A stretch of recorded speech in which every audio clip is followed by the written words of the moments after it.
ए भाभी अंगना लिपवाई द घरे आई है भवानी। ए भाभी अंगना लिपवाई द घरे आई है भवानी। आई है भवानी घरे आई है भवानी। आई है भवानी घरे आई है भवानी। हे भाभी अंगना लिपवाई द घरे आई है भवानी। हे भाभी अंगना लिपवाई द घरे आई है भवानी। ऊंचा सिंहासन मैया के मन भावे। ऊंचा सिंहासन मैया के मन भावे। हे मोतियन चौका पुराई द घरे आई है भवानी। मोतियन चौका पुराई द घरे आई है भवानी। अंगने में बेदी बनवाई द घरे आई है भवानी।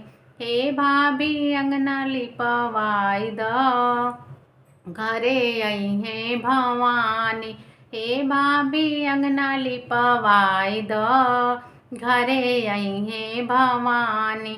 माटी का कलसा मैया के मन भावे। माटी का कलसा मैया के मन भावे। बेदिया पर कलसा धराई द घरे आई है भवानी। बेदिया पर कलसा धराई द घरे आई है भवानी। हे भाभी अंगना लिपवाई द घरे आई है भवानी। हे भाभी अंगना लिपवाई द घरे आई है भवानी। लाली चुनरिया मैया के मन भावे।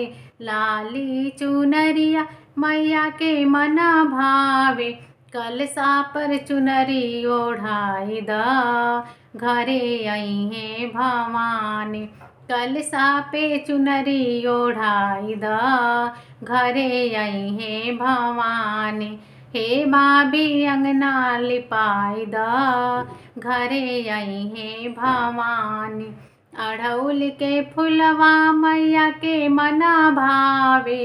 अड़हुल के फुलवा मैया के मन भावे। फुलवा के माला बनाई द घरे आई है भवानी। मलवा पे फुलवा चढ़